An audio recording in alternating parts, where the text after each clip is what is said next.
दोस्तों, बहुत बहुत स्वागत है आपका हमारे इस यूट्यूब चैनल में जिसका नाम है पांडे स्पोकन 7। और दोस्तों, मेरा नाम है सत्यम पांडे और आज मैं आप लोगों के लिए फिर से लाया हूं बहुत ही कमाल की यूज, जिसे आप जान करके जिसको आप इस्तेमाल करके अपने आप इंग्लिश स्पीकिंग को और भी ज़्यादा इम्प्रूवमेंट कर सकते हैं। तो दोस्तों, चलिए हम वीडियो को स्टार्ट करते हैं और देखते हैं कि आज हम क्या कुछ नया सीखने वाले हैं। दोस्तों, आप देख रहे हैं ये है use of want to. Use of want to, use of want to का मतलब होता है हिंदी में चाहता, चाहती, चाहते। यदि आपको हिंदी सेंटेंस में चाहता हूँ, चाहती है, चाहता है जैसा सेंटेंस यदि आपको दिख जाए तो आप समझ जाइएगा कि ये यूज ऑफ वांट टू है, हमको इसका इस्तेमाल करना है और सेंटेंसों को कंप्लीट बनाना है। तो दोस्तों, सबसे पहले हम बेसिक स्ट्रक्चर देखेंगे। इसमें आपको सबसे पहले सब्जेक्ट का प्रयोग करना है, उसके बाद वांट टू का प्रयोग करना है, उसके बाद वर्ब का फर्स्ट फॉर्म का इस्तेमाल करना है, उसके बाद ऑब्जेक्ट प्लस ईटीसी। उसके बाद आप देखिएगा एग्जांपल में हमने बनाया है कि मैं घर आना चाहता हूँ। मैंने आपको पहले बताया है दोस्तों कि हिंदी के लास्ट सेंटेंस में आपको चाहता हूँ, चाहती है, चाहते हैं जैसा सेंटेंस देखने को मिलेगा। तो हमने यहाँ पे लिखा है मैं घर आना चाहता हूँ, तो I want to come home, I want to come home. उसके बाद दूसरे एग्जाम्पल में हमने लिखा है तुम स्कूल जाना चाहते हो, तुम स्कूल जाना चाहते हो। इसमें हमने इसका इंग्लिश लिखा है you want to go school, you want to go school. इस तरीके से आप यूज ऑफ वांट टू पर दोस्तों ढेरों एग्जाम्पल बना सकते हैं। जैसे मैं स्कूल जाना चाहता हूँ, मैं कहानी लिखना चाहता हूँ, मैं बाजार जाना चाहता हूँ, मैं मुंबई जाना चाहता हूँ, मैं खाना खाना चाहता हूँ, मैं पानी पीना चाहता हूँ। तो दोस्तों, इसको आप अपने इंग्लिश स्पीकिंग में बहुत ही जबरदस्त तरीके से इस्तेमाल कर सकते हैं। ठीक ना दोस्तों, इसमें एक चीज और भी है, थोड़ा सा मैं आपको समझा दूं कि आप ध्यान दीजिएगा कि जहां पर सब्जेक्ट आपका आई यू दे वी अर्थात आपका प्लूरल हो, वहां पर आपको वांट टू का इस्तेमाल करना है, और जहां पे ही सी इट नेम हो वहां पर आपको इस वांट में यस लगाना है अर्थात वांट्स टू का प्रयोग करना है, वांट्स टू का प्रयोग करना है। ठीक है ना दोस्तों, इस बात का जरूर ध्यान दीजिएगा कि जहां पे सिंगुलर आएगा वहां पर आपको वांट टू में एस लगा देना है। ठीक, चलिए दोस्तों, अब हम बढ़ते हैं अपने नेक्स्ट यूज की तरफ। देखिए दोस्तों, दूसरा यूज जो है हमारा है वो है शुड। शुड का मतलब होता है चाहिए। हिंदी के सेंटेंसों में आपको चाहिए जैसा वाक्य देखने को मिलेगा, तो आप समझ जाइएगा कि इसमें हमको यूज ऑफ शुड का इस्तेमाल करना है। ठीक, तो दोस्तों आप देख लीजिए इसका भी बेसिक स्ट्रक्चर कि सबसे पहले आपको सब्जेक्ट का इस्तेमाल करना है, फिर शुड का इस्तेमाल करना है, उसके बाद वर्ब का फर्स्ट फॉर्म, उसके बाद ऑब्जेक्ट प्लस ईटीसी का इस्तेमाल करना है। उसके बाद दोस्तों इसमें आप देखिएगा कि हमने इसमें एग्जांपल लिखा हुआ है कि तुम्हें वहां जाना चाहिए, तुम्हें वहां जाना चाहिए, you should go there, you should go there. उसके बाद हमने लिखा है मुझे खाना चाहिए, मुझे खाना चाहिए, तो I should eat, I should eat. दोस्तों, इस पर भी आप जो है ढेरों एग्जाम्पल बना सकते हैं। जैसे मुझे आना चाहिए, मुझे जाना चाहिए, तुम्हें खाना खाना चाहिए, तुम्हें क्रिकेट खेलना चाहिए, तुम्हें बाजार जाना चाहिए, तुम्हें किताब पढ़ना चाहिए। ठीक है ना दोस्तों, तुम्हें दूसरों की मदद करना चाहिए। तो एक प्रकार से ये जो है सजेशन वाला यूज है दोस्तों, हम दूसरे को सजेशन देते हैं, सजेस्ट करते हैं कि आपको ये करना चाहिए।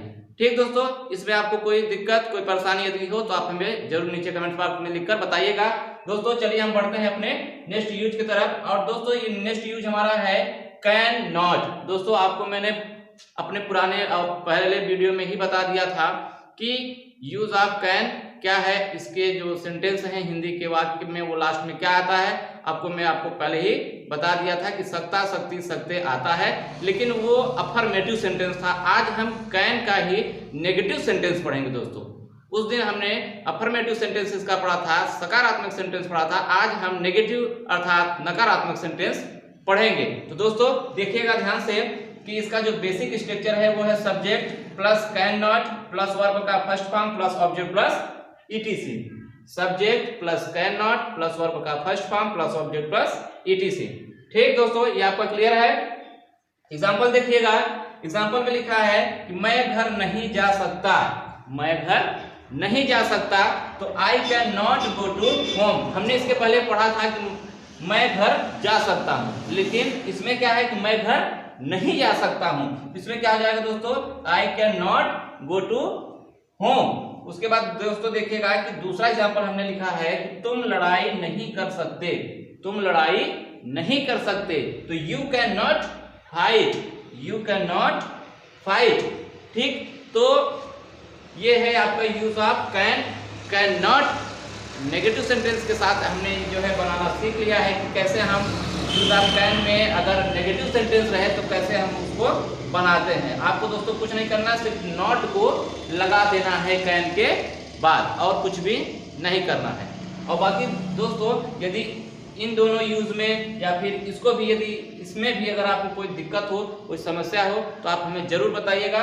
और दोस्तों एक चीज आप समझ लीजिएगा कि मैं जितनी भी चीजें आपको बताता हूं, आप इसको सबसे पहले अपने कॉपी पर नोट कर लिया करिए, और आप ये देखेंगे कि कैसे हम दिन प्रतिदिन एक नए नए यूज सीख रहे हैं और कैसे हम नए यूजों के माध्यम से अपने इंग्लिश स्पीकिंग को और दिन प्रतिदिन इम्प्रूव करते चले जा रहे हैं। दोस्तों इंग्लिश स्पीकिंग में यूज के बेस पर ही हम अपनी इंग्लिश बहुत ही जबरदस्त तरीके से कर सकते हैं।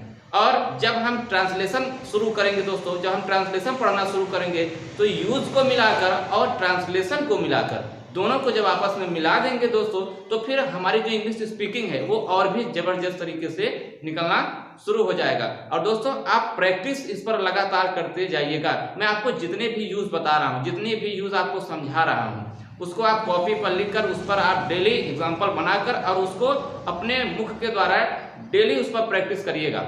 आप उसको जब डेली प्रैक्टिस करेंगे दोस्तों, तो आप डे बाय डे एक अलग ही क्षेत्र में आगे बढ़ते चले जाएंगे इंग्लिश के क्षेत्र में।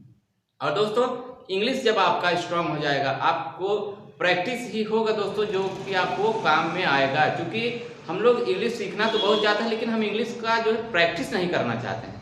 जब आप इंग्लिश का प्रैक्टिस नहीं करेंगे तो आपकी इंग्लिश स्पीकिंग जो है वो कभी भी इम्प्रूव नहीं हो सकती।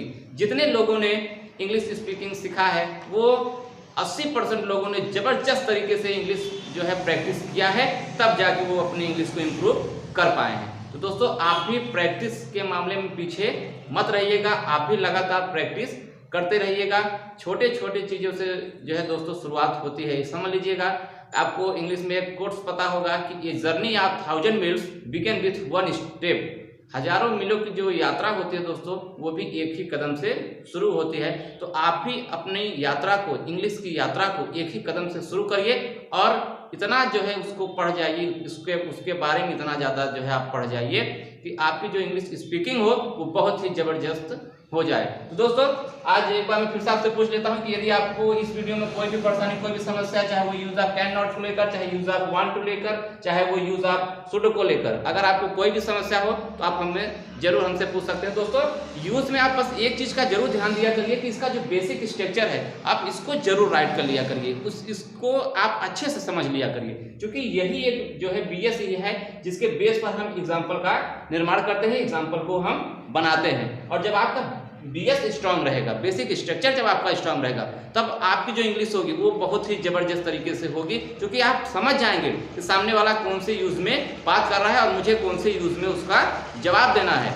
तो दोस्तों हम ऐसे रोज नए नए तरीके से यूज को सीखेंगे, और पहले हम यूज को सीखेंगे, उसके बाद उसको पढ़ेंगे, उसके बाद उसको हम कलेक्ट करके एक साइड में उसको रखेंगे अपने ब्रेन में, और उसके बाद फिर जब हम ट्रांसलेशन पढ़ लेंगे और फिर ट्रांसलेशन के छोटे छोटे सेंटेंसों के माध्यम से हम इंग्लिश को और भी ज़्यादा पढ़ाएंगे, और उसके बाद जो हम अपने यूज को भी उसी में सम्मिलित कर देंगे, इंक्लूड कर देंगे। तो फिर क्या हो जाएगा दोस्तों कि और भी जबरदस्त तरीके से हमारी इंग्लिश जो स्पीकिंग है वो निकलना शुरू हो जाएगा। और दोस्तों वर्ड मीनिंग पर आप विशेष ध्यान दीजिएगा कि जब तक आपके पास वर्ड पावर नहीं होगी, वोकैबुलरी जब तक आपकी स्ट्रांग नहीं होगी, तब तक आपको बड़ी समस्या होगी। दोस्तों लगातार आप वर्ड मीनिंग को लर्न करते रहें, अपने एग्जाम्पल में उसको रोज लिखते रहें, और एग्जाम्पल के माध्यम से ही आपको वर्ड मीनिंग भी याद हो जाएगा। उसके बाद आप इतने वर्ड मीनिंग को जरूर याद कर लीजिएगा कि आपके अगल बगल की जो भी चीज़ें हैं, आपको जो भी आपके अगल बगल चीज़ें जो आपको दिखती हैं, उनको आप एक बार जरूर एनालाइज कर लीजिएगा कि हमको इसकी स्पेलिंग आती है कि नहीं, इसका वर्ड मीनिंग हमको पता है कि नहीं, कि किसका मतलब क्या होता है।